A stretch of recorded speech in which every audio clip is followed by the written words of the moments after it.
할렐루야. 우리 오른손을 한번 들어보십시다. 하나님이 내게 말씀하십니다. 괜찮아. 하나님이 도와주신다. 잘 될겨. 정말로 그렇게 될 줄로 믿습니다. 우리나라 사람들이 솜을 통해 면을 만들 수 있게 된 것은 고려 말기 때부터입니다. 고려 말기의 문신이었던 문익점이 중국의 원나라 사절단으로 갔다가 당시의 금수품이었던 이 목화시 10개를 대롱에 숨겨서 가져왔다는 이야기가 있습니다.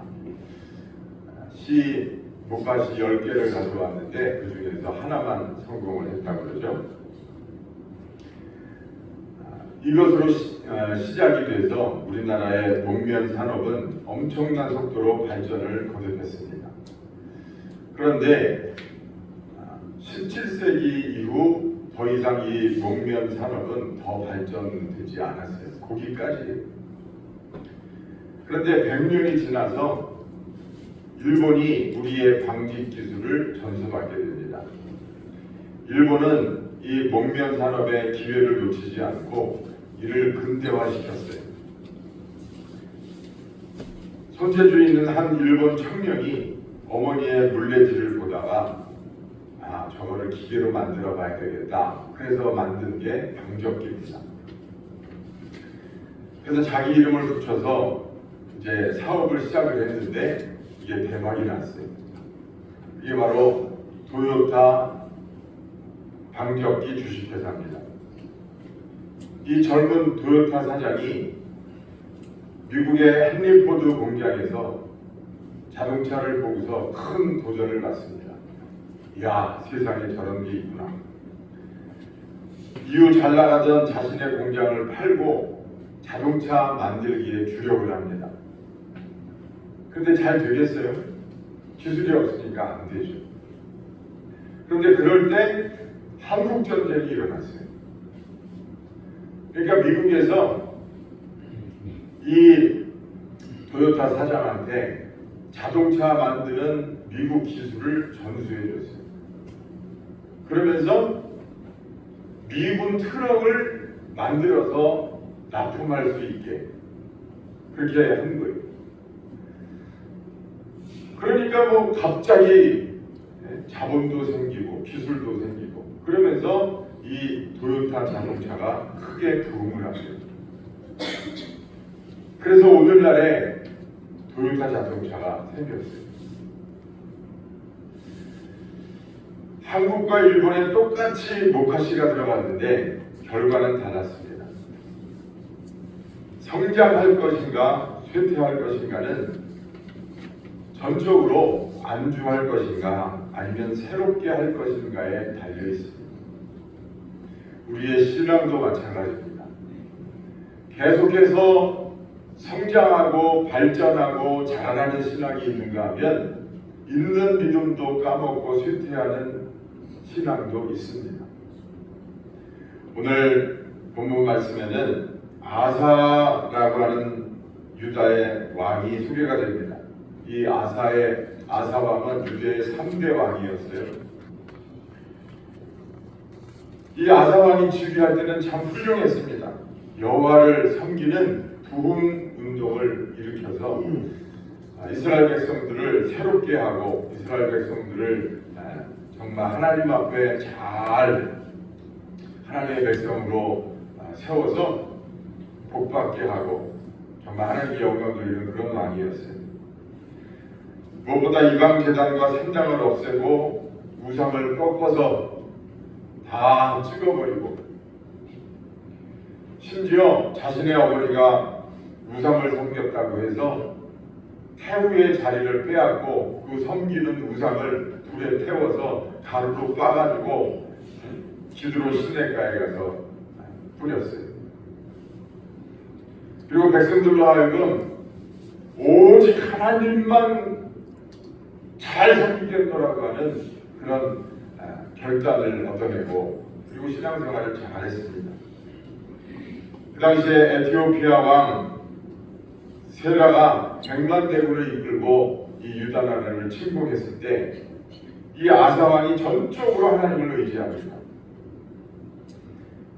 열세에 있었지만 이 아사 왕이 하나님, 우리는 하나님을 의지하는 백성입니다.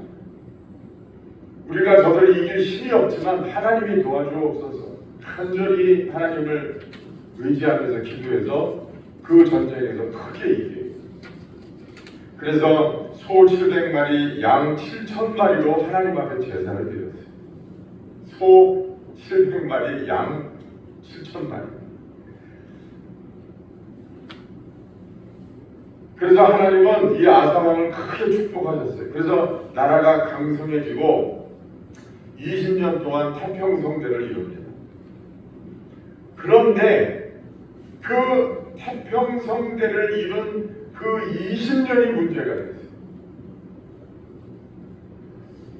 그 20년 동안 아사 왕이 영적으로 타락하게 돼요. 그렇게 훌륭했던 왕이었는데 영적으로 타락하게 돼요. 그 태평성대 동안 신앙의 문제가 생겼습니다. 하나님을 떠나기 시작했어요. 그리고 자신의 권력과 재물을 의지했어요. 북이스라엘이 침공해 왔습니다. 그런데 이번에는 전에처럼 하나님을 의지하지 않았어요. 성전과 왕궁에 있는 금은을 취해서 이방 나라 아람 왕 베나닷 군대를 돈으로 사들여서 전쟁을 치렀어요. 그것을 선지자가 찾아가서 꾸짖습니다. 왕이여, 왕께서 전에는 전쟁을 할 때 온전히 하나님만 의지하셔서 그때 에티오피아의 그 대군을 이길 수 있었어요. 그런데 어쩌자고 지금은 하나님을 의지하지 않고 돈을 의지하고 권력을 의지합니다. 그랬더니 이 아사 왕이 그렇게 말하는 선지자를 감옥에 갖다 가둬버렸어요.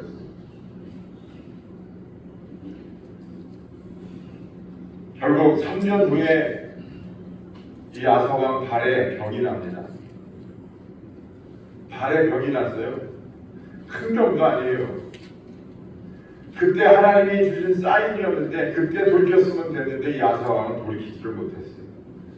하나님이 주신 기회를 저버렸습니다. 결국 2년 후에 죽음을 맞게 됐어요.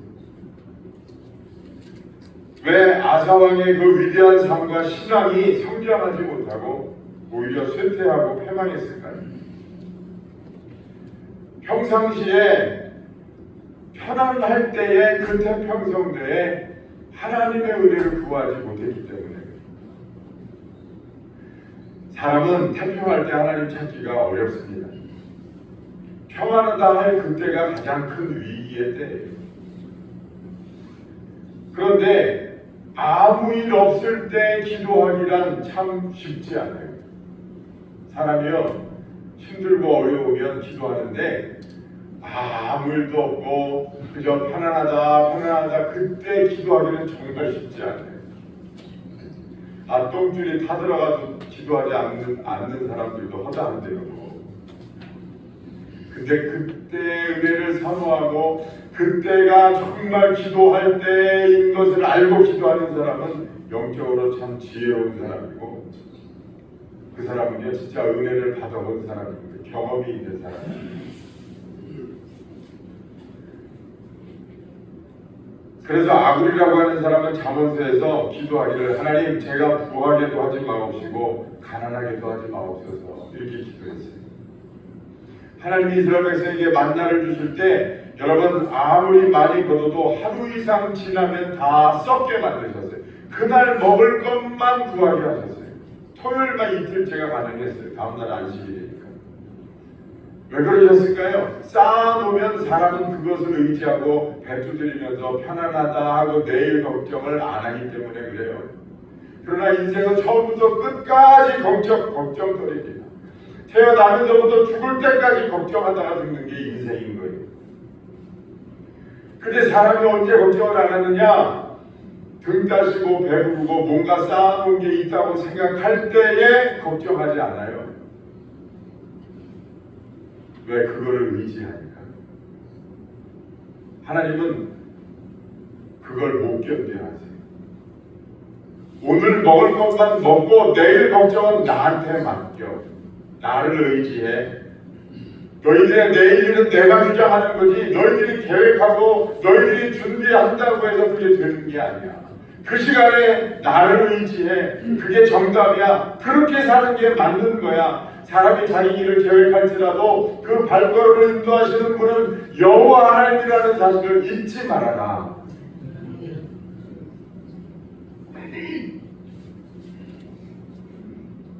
이 태평성대 기간 동안에 아사 왕이 권력이 생기고 재물이 생기니까 아쉬운 마음이 없어졌어요. 전쟁이 터져도 이제는 걱정할 게 없어요. 돈이 많으니까 주변에 힘 있는 나라 용병을 사서 전쟁을 치르면 될 거라고 생각을 했어요. 여러분, 하나님이 우리에게 어려움을 주시는 것은 그 어려움을 붙들고 하나님께 기도하고 하나님을 의지하고 하나님 바라보고 하나님과 함께 살자고 하나님이 허락하시는 고난인 겁니다. 골탕 좀 먹어봐라 주시는 고난도 아니고요. 그거 고난에 주저앉으라고 주시는 것도 아니고 허락하시는 것도 아니고 하나님의 팔이 짧아서 고난이 여러분들에게 임하는 것도 아닙니다. 그거 아니면 하나님 의지하지 않으니까, 그거 아니면 하나님 바라보지 않으니까 하나님이 자꾸 그걸 통해서 하나님 바라보라고 하시는 거예요.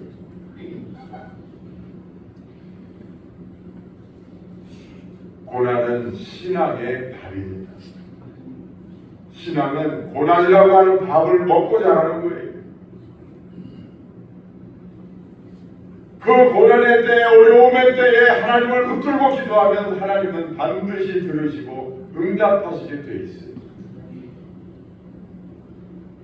그때 하나님을 만나고 그때 하나님을 정말 내 아버지로 믿고 나가는 그 인생은 성공하는 인생입니다. 우리 인생이라고 하는 건 여러분 사실 복잡한 게 아닙니다. 다른 게 아니에요. 이 땅에 태어나서 하나님 아버지 만나서 내가 구원받았다는 사실을 깨닫고 내가 천국 가는 거, 그게 인생의 목적인 거예요. 그 길을 하나님이 열어놓으셨으니 그 길로 달려가서 나뿐만 아니라 주변 사람들과 함께 어우러져서 같이 그 길을 가서 걸어가고 궁극적으로는 우리가 하나님 나라에 들어가는 그게 인생의 목적이에요. 뭐 복잡하게 인생이 뭐냐 사는 게 뭐냐 복잡하게 생각할 게 없습니다. 우리는 지금 그 길을 가고 있는 거예요. 그 길에서 하나님을 잘 찾게 하시기 위해서 하나님이 때로는 넘어지게도 하시고 때로는 돌아가기도 하시고 때로는 하나님이 이런저런 모양으로 어려움을 주시는 거예요. 그러므로 여러분 궁극적으로 보면 우리는 그 어려움을 인해서 하나님 앞에 마땅히 감사해야 될 줄로 믿습니다. 우리나라가 과거에 일제강점기, 6.25 전쟁, 역사적으로 많은 외침이 있었는데 그 어려움을 겪지 않았다면 아마 우리나라가 오늘날처럼 이렇게 부흥하는 대한민국 되지는 못했을 거예요. 여러분 요새 뉴스 들어보면 우리나라의 문화가, 우리나라의 기술이 정말 날로 더 대단한 것 같아요. 뭐 삼성전자가 좀 어려워지면 우리나라 다 망하는 줄 알았는데 아니 웬걸요? 삼성전자가 실적이 안 오르고 어려움을 겪어도 끄떡도 안 하더라고요. SK도 나오고 뭐 현대도 잘하고 또 요새 중소기업들이요 우리나라 그 스타트업 기업체들이 참 잘하고 있어요. 젊은 사람들이요 얼마나 똑똑하고 스마트한 기술을 가지고 여기저기서 그냥 세계를 향해 요새는 우리나라에서 뭐 젊은 사람들이 기술을 개발하고 했다면 전부 세계 시장에 나가서 팔려요. 우리나라 문화가요 여러분 세계 시장을 휩쓸고 있어요.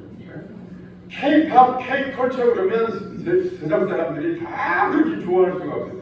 참 신기한 일이에요. 신기한 일이야. 된장이나 먹고 진짜 우리나라가 먹을 게 있다고 말이에요. 우리나라 사람들은 뭐 우리나라 그 뭐예요? 이 옛날에 검은 남자들 보면 둥근 갔었잖아요. 요새도 그게 외국 사람들한테 그렇게 인기래요. 외국인들이 와가지고 전부 그 갓싹 가지고서 서울 거리로 돌아다니는데 참 신기하더라고요. 신기해요. 우리가 정말 그 전쟁의 잿더미 속에서 여러분 가자 지구가 요새 평화협정이 된다, 휴전이 된다 그러니까 그 피난 나왔던 20만 가자 사람들이 자기 고향으로 지금 돌아가려고 다 지금 가고 있잖아요. 그 뉴스 보셨죠? 돌아가고 있는데 고향 땅이 전부 폐허예요. 전쟁에 6만 7만 명이 죽고 정말 그 도시가 완전히 쑥대밭이 됐어요. 우리나라가 그랬었어요. 우리나라가 그랬어요. 근데 그런 나라가 오늘날의 대한민국이 됐어요.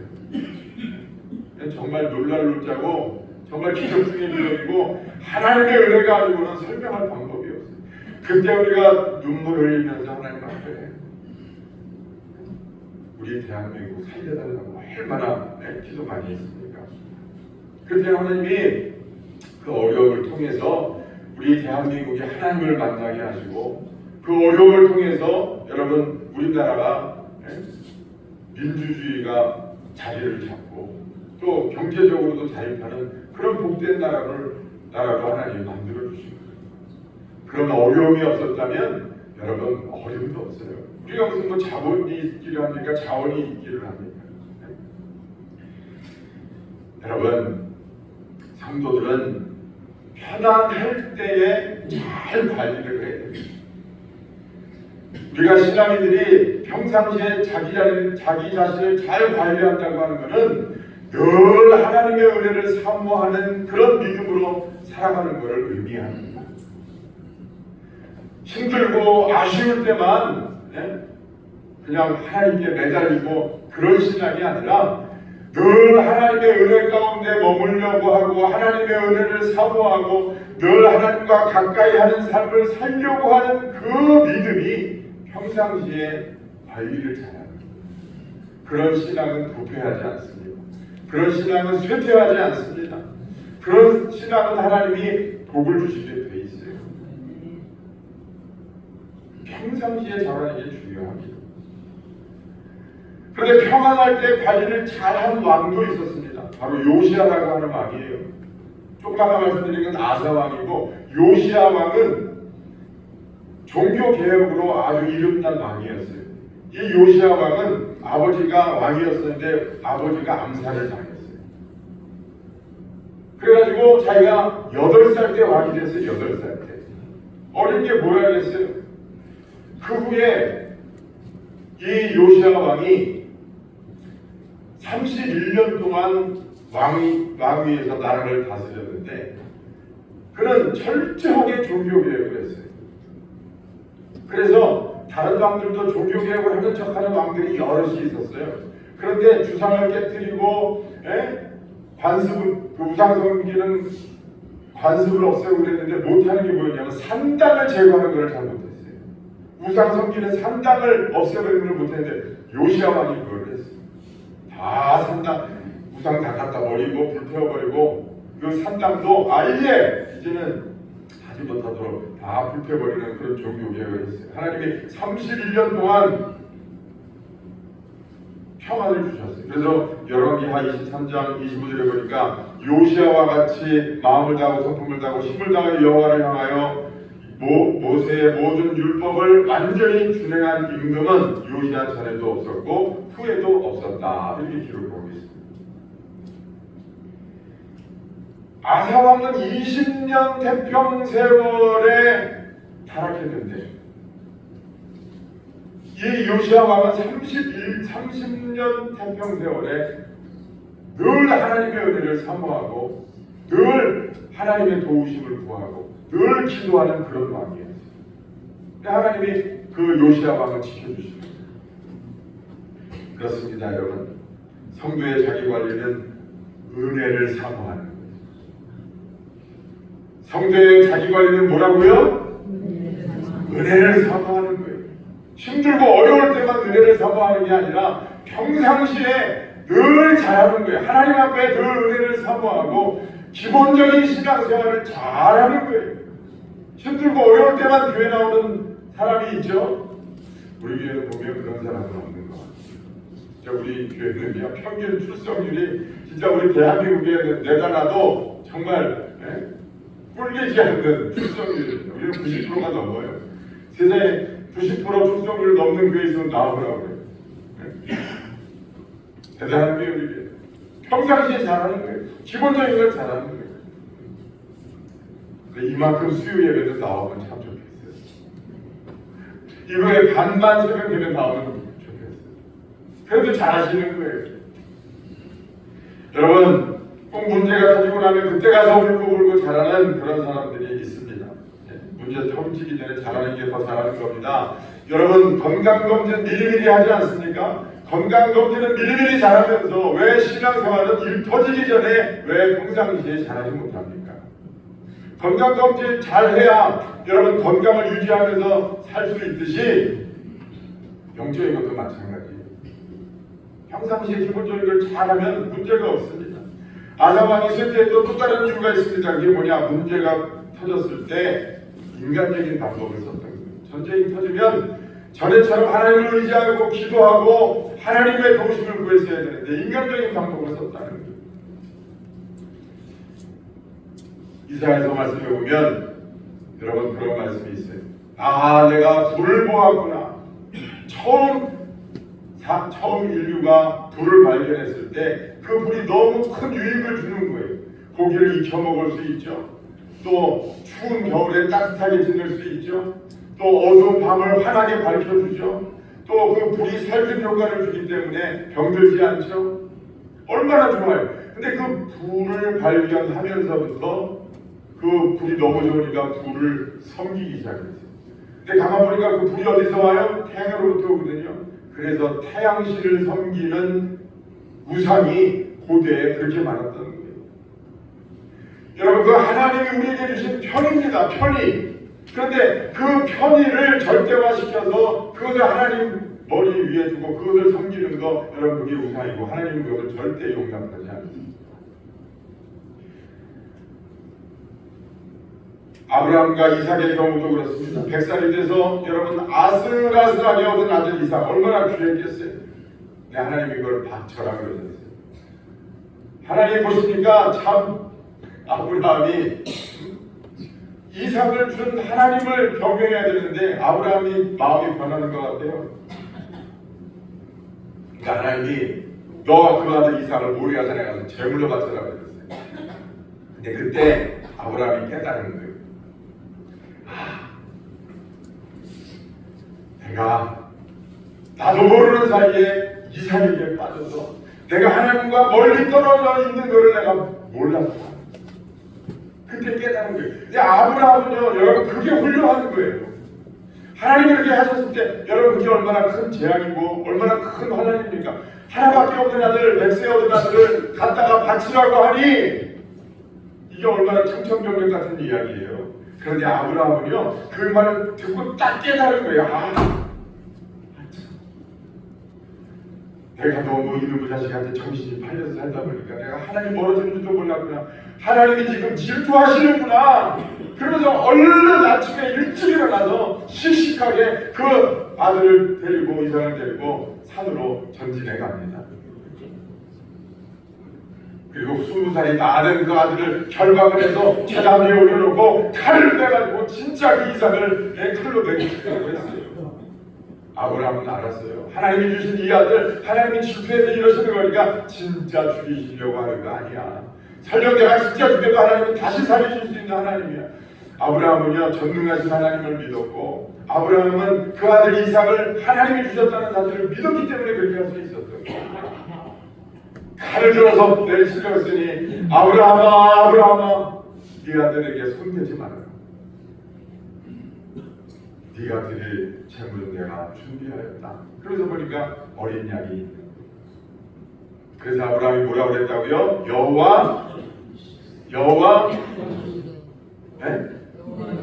여호와 이래 하나님이 준비하시는 여호와 이래 하나님이 주구나를 알았어요. 여러분 하나님이 우리에게 이것저것 많이 주세요. 우리가 여러분 예수 믿고 하나님 아바 아버지로 부르고 신앙생활하면 하나님이 이 모양 저 모양으로 많은 걸 주십니다. 궁극적으로 우리에게 천국을 주시고 우리에게 구원을 주셨지만 여러분 이 땅에 살아가는 동안도 사실 부족하지 않도록 가장 나에게 적합할 정도로 하나님은 늘 채워주시고 인도하시고 하나님이 복을 주시는 거예요. 그런데 여러분 그 하나님이 주신 복을 그 복이 나에게 누림이 되게 하려면 그 복을 주신 하나님을 기억해야 돼요. 거기에 정신 팔려서 살다 보면 여러분 하나님을 잊어버리기가 쉬워요. 그러면 힘들어져요. 여러분 꼭 기억하십시오. 여러분 삶에 이 모양 저 모양 어려움이 있다. 여러분 하나님 앞에 무릎 꿇고 곰곰이 생각해 보세요. 기도하지 마세요. 그냥 무릎 꿇고 곰곰이 생각해 보세요.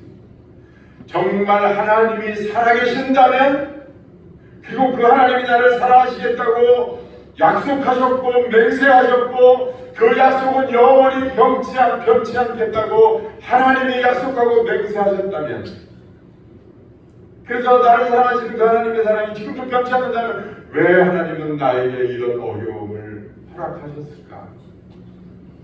하나님은 지금 나에게 무엇을 원하고 계시는 건가? 곰곰이 생각해 보세요. 여러분의 삶의 문제의 해답은 바로 거기 있어요. 복잡하게 생각 안 하셔도 됩니다. 여기저기 뛰어다니면서 해결하려고 하시지 않아도 돼요. 하나님이 도와주시면 반드시 해결될 수 있는 줄로 믿습니다. 하나님께 답을 구하셔야 돼요. 이 아사왕이 어떻게 문제가 터졌는데 자기의 물질과 권력을 의지했다가 막은 거예요. 하나님께서 주신 복을 계속 유지하고 싶습니까? 간단합니다. 주신 하나님을 기억하고 그 하나님 앞에 영광을 돌리고 그 하나님 앞에 감사하면 여러분 하나님은 그것을 잘 유지할 수 있을 뿐만 아니라 그 위에 더 큰 은혜와 복을 더하시고 평강을 더하시는 하나님이신 줄로 믿습니다. 문제를 만났을 때 인간적인 방법을 쓰지 말아야 됩니다. 야곱이 인간적인 방법을 쓰지 않고 인간적인 방법을 이것저것 해보니까 문제가 해결되지를 않아요. 문제가 해결되는 것 같지만 본질적으로 계속 문제가 생기는 거예요. 하나님이 그 야곱이 약복강가에서 하나님과 문제를 해결하려고 하나님과 씨름할 때 그의 본질을 바꿔주셨어요. 이름을 바꿔주셨어요. 야곱에게 있었던 본질적인 문제가 해결된 줄 있습니다. 하나님과 문제를 해결하려고 해야 돼요.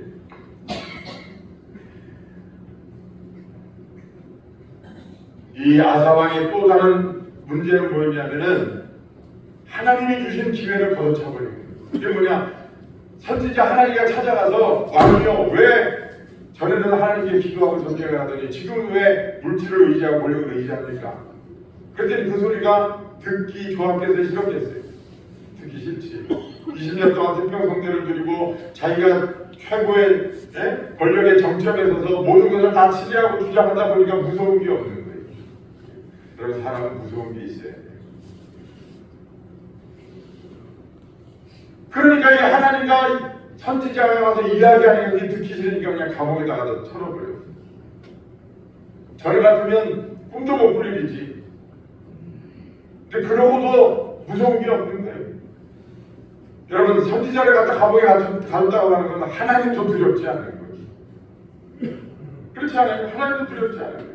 만약에 그때 이 선지자가 가서 그런 이야기를 할 때 빨리 깨닫고 하나님 앞에 회개하고 돌렸으면 여러분 아사왕의 최후가 그렇게 비참하지 않았습니다.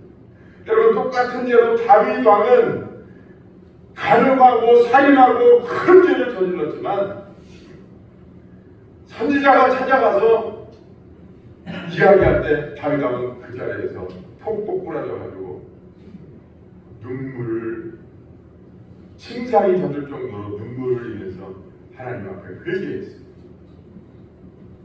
그랬더니 오히려 하나님이 그 다윗을 그 정말 비참한 가운데 있는 그 범죄자 다윗을 하나님이 그 구렁텅이에서 건지셔서 일으키셔서 이스라엘의 별이 되게 하셨어요. 킹 오브 더 킹, 왕 중의 왕이 되게 하시고 이스라엘 사람들이 지금까지도 존경하는 그런 왕이 되게 하셨어요. 여러분 그렇습니다. 기회를 하나님 주실 때가 있어요. 하나님이 기회를 주실 때가 있다고요. 나 교회 가야 되는데, 나 기도해야 되는데, 나 이렇게 해야 되는데, 하나님이 기회를 주시는 거예요. 강제성에서 목사님이 말씀을 전할 때 딱 TV를 틀었더니 라디오를 들었더니 성경 말씀이 나올 때 누군가 나한테 권면해 주는 이야기를 할 때 여러분 그게 다 하나님이 내게 주시는 사인이에요. 그 사인이 있을 때 여러분 듣고 돌이키는 사람은 복된 사람인 줄로 믿습니다. 하나님께 기도하지 않았어요. 역대하 16장 12절에 보니까 아사왕이 그 말이 병들이 심히 중하나 병이 있을 때에 저가 여호와께 구하지 아니하고 의원들에게 구하였다. 병이 점점 심해지는데 하나님께 구하지 아니하고 의원들에게 구하였다. 여러분 아파서 병원 갔다고 하는 게 문제라고 얘기하는 게 아니에요. 저도 병원 갑니다. 병원 가본 지 꽤 오래되기는 했지만 그런데 중요한 건 뭐냐? 하나님보다 의원들을 더 의지했다는 거예요. 아사왕의 문제는 바로 거기 있는 거예요. 마음의 자세에 달려있는 거예요. 여러분 병원 갈 때 목사님 병원 갑니다. 기도해 주세요. 많이 들어오시죠? 제가 기쁜 마음으로 기도해드려요. 하나님 꼭 잘 치료받고 오게 해주세요. 아니 무슨 병원을 갑니까? 기도해야지. 저 그렇게 얘기하지 않아요. 잘 다녀오시라고 하고 병원 가면 또 신방도 가고 또 전화 통화도 하고. 근데 하나님 앞에 기도 한 자는 없이 쌩 하고 달려가서 하나님 안중에도 없어. 어느 병원이 좋다니까 어느 의사가 좋다니까 거기 가면 틀림없이 나을 수 있을 거야. 그렇게 살면 더 이상 얘기하지 않을게. 근데 그게 삶의 일부의 모습인 거예요. 그 사람은 모든 면에 있어서 하나님은 없는 거예요. 하나님은 있어도 저 뒷방이 있는 늙은이. 하나님은 내 앞에 딱 모시고 무슨 일이 있든지 무슨 일을 만나든지 늘 하나님을 앞에 모시고 하나님과 함께 일을 해결하고 하나님의 도우심을 구하고 하나님의 앞장서세요. 하나님의 도우심이 없으면 나는 아무것도 할 수가 없어요. 하나님이 함께 해주세요. 그런 믿음을 가졌던 사람이 요시하고 뒷방 늙은이처럼 하나님을 섬겼던 사람이 아사왕의 말년이 했어요. 하나님은 지금도 살아계셔서 기도하는 자의 기도를 들으시는 하나님인 줄로 믿습니다. 한 가지 말씀만 드리고 말씀을 마치겠습니다. 러시아에 한 사내 아이가 있었습니다. 이 소녀는 자라면서 자신의 외모에 대한 심각한 컴플렉스가 있었어요. 자기가 봐도 너무 못생겼어요. 그래서 하나님 앞에 기도했습니다. 하나님, 제가 멋지고 근사하게 제 얼굴이 바뀌어지게 해주옵소서. 아무리 기도해도 얼굴이 바뀌어지지를 않아요. 그런데 이 소년에게는 어떤 변화가 있었습니다. 그는 자라면서 문학에 대한 소질이 있다는 것을 발견을 했어요. 근데 이 문학에 대해서 소질을 갖게 된 이유가 뭔지 아세요? 밖에 나가서 친구들을 못 사귀는 거예요. 외모 컴플렉스 때문에. 그러니까 할 수 있는 게 뭐예요? 집에서 책 읽는 것밖에 없어요. 그러니까 책을 읽다가 보니까 자기에게 문학적인 달란트가 있다는 걸 알았어요. 그리고 책을 읽고 읽다가 보니까 성경책도 보게 되고 그 성경책을 통해서 뭐를 알았느냐? 사람이 외모가 중요한 게 아니구나. 그걸 알았어요. 하나님은 중심을 보시는 하나님이구나. 정말 아름다운 사람이라고 하는 것은 외모가 아름다운 것이 아니라 그 중심이 아름다워서 이웃 사람들과 함께 잘 어울리고 이웃을 사랑할 줄 아는 마음을 가진 사람이 정말 아름다운 사람이구나라는 걸 알게 됐어요. 그 사람이 바로 러시아의 문호 톨스토이입니다. 여러분, 톨스토이를 못생긴 사람으로 기억하는 사람은 아무도 없습니다. 그 어려움이 있지만 하나님을 만나면 하나님은 그 어려움을 도구로 삼으셔서 우리의 인생길을 여시고 우리에게 은혜를 베풀어 주시는 하나님인 줄로 믿습니다. 성장할 것인가 쇠퇴할 것인가 그것은 저쪽으로 나에게 달려있는데 어떤 사람이 쇠퇴합니까? 하나님이 주신 것을 바라보면서 하나님을 멀리하는 사람이 쇠퇴하는 사람입니다. 어떤 사람이 성장하는 사람입니까? 하나님 주신 것을 보면서 그것을 바라보는 게 아니라 그것을 주신 하나님을 바라보면서 날마다 하나님의 은혜를 사모하고 평안하다 평안하다 할 그때에도 늘 하나님과 가까이 있기를 원하고 하나님의 도우심을 구하는 사람이 성장하는 사람인 줄로 믿습니다. 여러분들에게 있는 어떤 문제가 있고 어려움이 있다고 할지라도 그것을 하나님이 허락하셨다고 하는 사실을 믿고 낙심하지 말고 하나님을 가까이 하고 하나님의 은혜를 사모하면 하나님이 그 문제를 변화시켜서 복이 되게 하시고 은혜가 되게 하실 줄로 믿습니다. 이 은혜를 다 받아 누릴 수 있는 저 여러분들 되시기를 이름으로 축원합니다. 기도하겠습니다.